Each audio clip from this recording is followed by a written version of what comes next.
Hi, my name is Rabbi Dunner. Welcome to my weekly Erev Shabbos to Torah. This week it's Parshat Mishpatim. How would you feel? You do something to someone and that person gets hurt, offended, upset. Someone tries to get you to understand what you've done wrong. And they ask you, how would you feel if this was done to you? Put yourself in that person's shoes and then think of their experience having that experience of you doing what you did. And not just that, to understand hunger, you could be asked, how would you feel not to eat for 3 days, or a few more days? And to understand poverty, you could be asked, how would you feel to go without your creature comforts for a few days, weeks, months? It is a powerful way of evincing sympathy by turning it into empathy. And at first glance, it seems that the Torah is using this maxim to mitigate a deficiency in our very own human nature. The Pasuk says in this week's Parshat Mishpatim, Ger lo yisoyneh v'lo yisilchatzenu ki gerim hayisem beretz Mitzrayim. Do not taunt or oppress a ger, a newcomer, because you were strangers in the land of Egypt. According to most commentators, the verse refers to a ger, which means, of course, a convert to Judaism.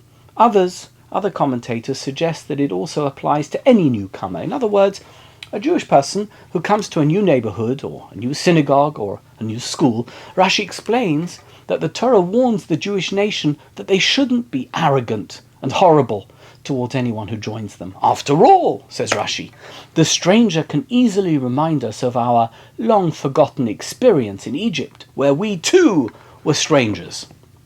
However, there's something that's not quite right here.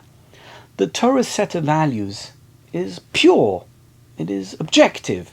It is about right and wrong. Why the need for partiality? Why do we need to know that we were once strangers in Egypt? How does it help?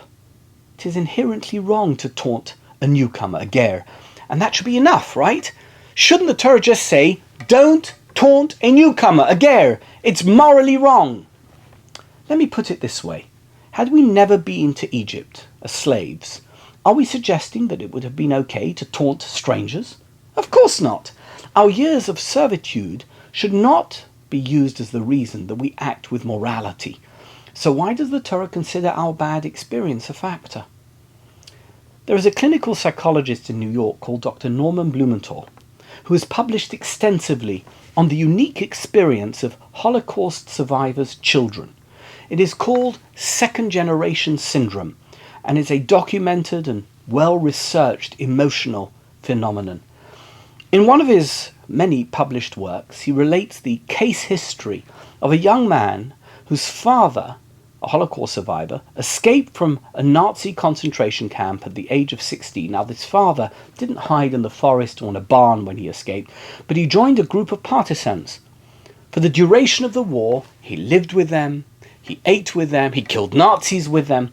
Even though he was very far removed from Judaism, he never gave up his convictions and his feelings for the Jewish faith, and after the war he returned to life as a full-fledged Orthodox Jew.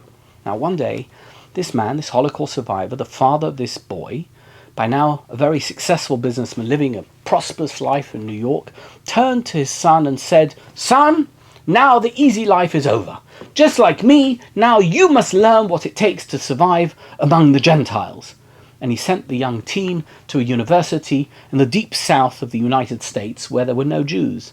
Within months, this young man, who was mercilessly taunted in this foreign and hostile environment, suffered a nervous breakdown. Blumenthal, in his book, records that it took many, many years of therapy to undo the shambles that resulted from this episode. Unbelievable, right? But now perhaps we can understand the Pasuk in a new light. Chazal and the commentaries are informing us that our experience in Egypt was necessary, even though it was so difficult. But for us, under the duress of affliction, we fortified our faith. Under the pressure of ridicule, we cemented our resolve. Under the strain of coercion, we built families and sustained our identity. And perhaps it was that experience that enabled that very first, that early generation of Jews to endure far-reaching suffering, even once they were free. They went through 40 years in the wilderness, never made it to the promised land. But now, years later, we allow a prospective convert who comes from a non-Jewish background to enter into our faith.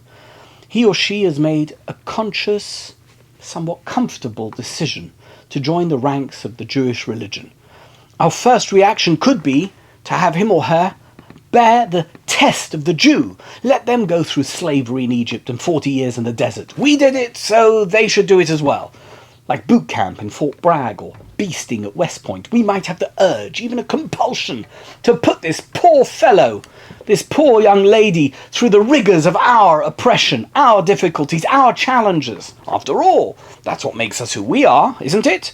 We may want to taunt and tease the convert because we were teased. We were slaves in a foreign land in Egypt. And so the Torah tells us not to do that. Don't taunt or oppress a ger because you were strangers in the land of Egypt. Instead, you must treat them nicely.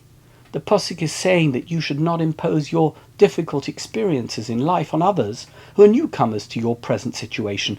Life has a personal trainer for every individual, and each soul has a particular program mapped out for them by God. Jews may have had to suffer in Egypt, but converts have other issues to deal with. One's own particular experience may not be the right fit for the next guy. You should never use your personal challenges as the only standard for the entire world. Be kind, be fair, be caring. That's the Torah way. Let me wish you Shabbat Shalom, a Chodesh Tov for the month of Adar. Good Shabbos, good Shabbos.